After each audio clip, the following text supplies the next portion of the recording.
A lot of design is looking the same right now, and everyone wants to blame AI for that. But AI is doing the exact same things that a lot of designers did and still do today. AI looks at everything that already exists and it hands you the average of it. If your only reference library is other design, then you're essentially running the exact same program, just a lot slower than AI. Um, so here's the uncomfortable part. Everything is a remix. That is not knocking it at all. It's just kind of how things work. It's how the profession works. Kirby Ferguson made an entire series about this, calling it exactly that everything is a remix. I strongly suggest going to watch it. The argument is airtight. Love it. I think it's like over a decade old now. So from cave paintings to David Bowie, hip hop, there's a whole lineage of everything that anyone has ever made, and it's copied, transformed, recombined. We are not special as creatives. That's just one thing that I hold true. Everything is a remix, and I think that offers some really important freedom. Yes, I know AI has been trained on all of our work, all without asking. It's scraped everything. There's no consent, no checks. That point is not lost on me at all. But here we are. Um, the first big settlement, things are starting to flow. The world is healing. So let's keep going. Um, AI, it exists to remix, right? The difference is where it pulls from. A model pulls from the middle, pulls from the average. So the most common stuff that it's been trained on. This is why AI trends towards the generic. It's basically remixing the average. So it is always going to hand you the average back. Um, that edge that we have, it was never that you shouldn't remix. Like that's never the point. We borrow from everywhere, and that's kind of the point that I'm making. And the best designers in history, or some of the people I'm going to cover now, some of the non-designers who became designers, borrowed from the strangest of places. And I want to show you three people that are just really fascinating case studies in the importance of not staying in your lane and understanding that everything is there to remix. So, exhibit one, Jon Snow. And no, not not Game of Thrones. He's a doctor back in London, 1854. Cholera is killing a lot of people, and nobody knows why. The running theory of the day is bad air, right? Bad smell makes you sick. Germ theory doesn't even exist yet.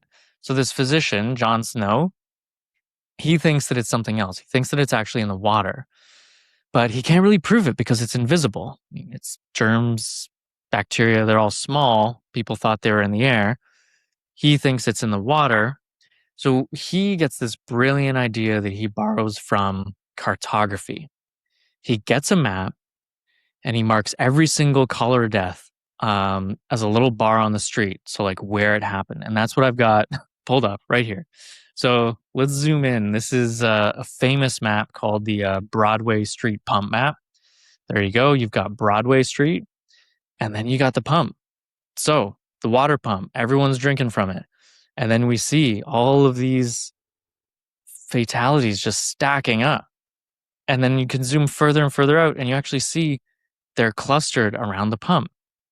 So this map, it's like almost the very first instance of data visualization combined with cartography. Maybe even the first instance of data viz. I might have to fact check that. So the most famous piece of data visualization in history was made by a doctor, non-designer, who wasn't trying to make a chart. He was trying to win an argument, and the design was this side effect of needing to convince people.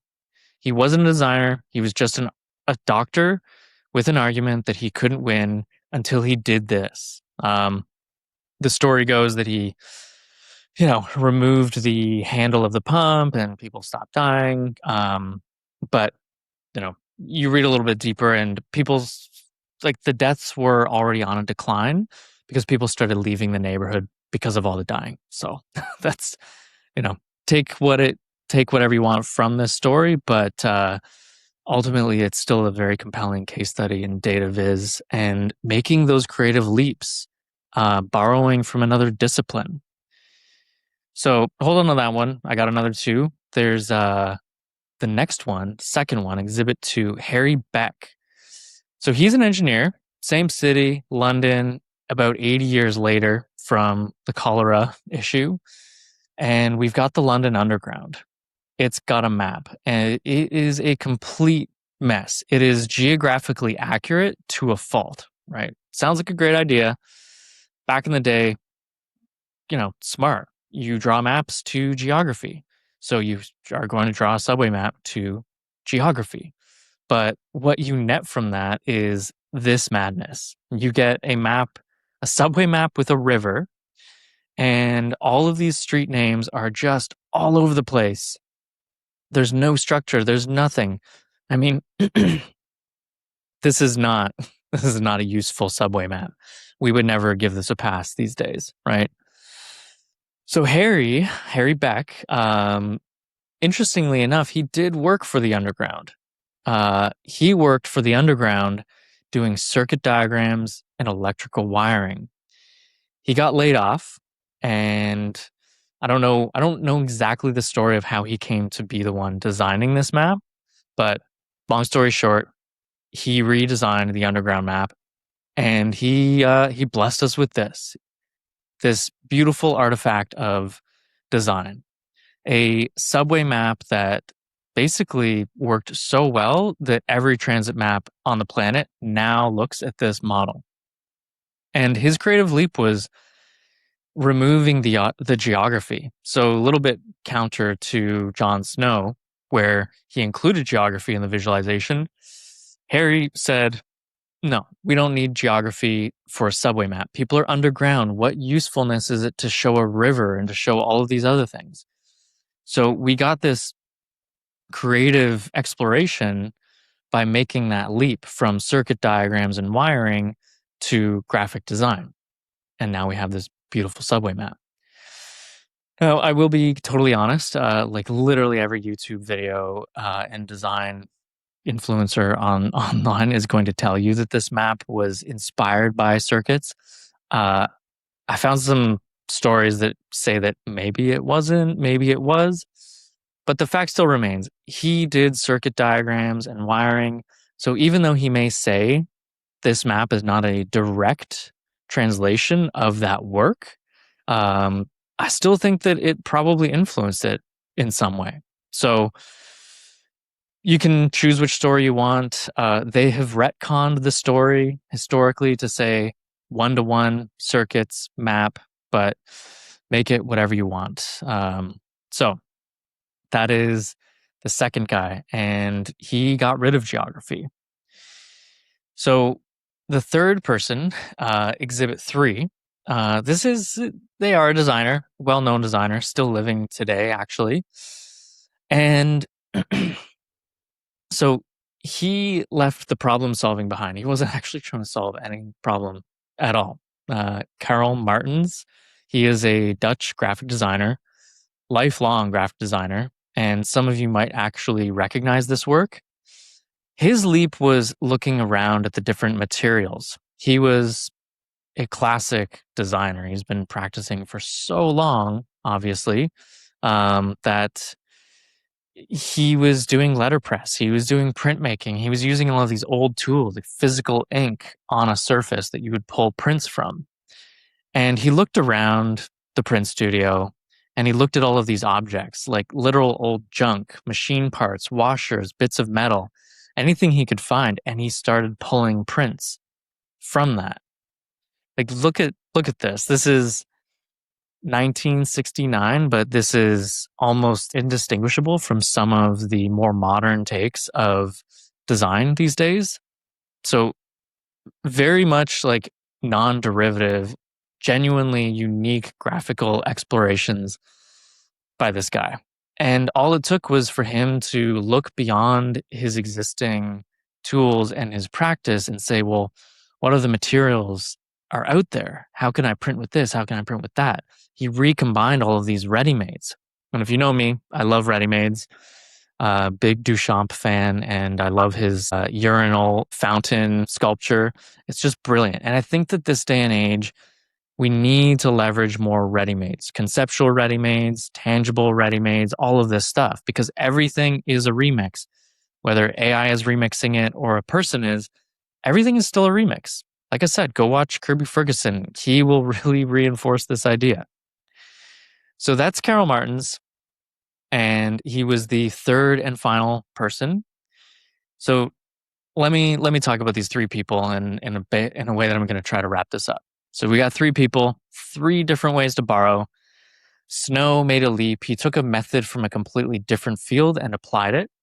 Beck, he took the visual logic of another material and abstracted it, possibly, most likely. And then Martens, he took the problem and followed the material just wherever it went, which, I think we need to be doing more of, a bit more of the cut up method, like a bit of the copy paste, mixed media stuff. I feel like that stuff's all coming back these days because we're so tired of the polish and the clean and digital. So, it's coming back. We're going to see more Carson-esque stuff any minute now, if you're not already seeing it. So, bit of a tangent, but that's the line that's running through all of this. People solving different problems by making these leaps into different fields, into different logic, and into different materials.